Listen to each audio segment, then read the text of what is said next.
Posjet jednom zagrebačkom uzgajalištu angora kunića, koji daju skupocjenu vunu za izradbu najfinijih odjevnih predmeta za dame i djecu.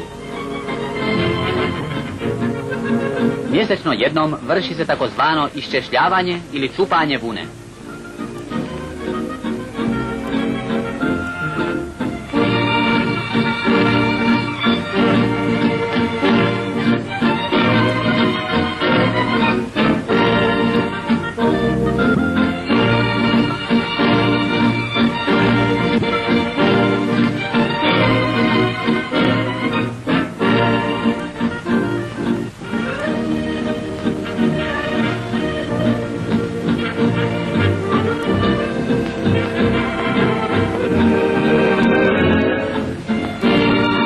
Buduća vunica.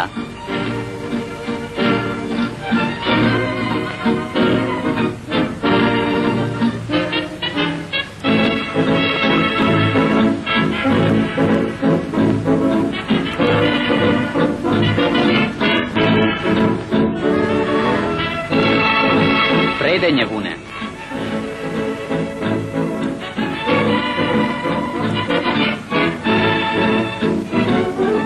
Namatanje na kolovrat. Prava vuna, dragocjenost kućanstva.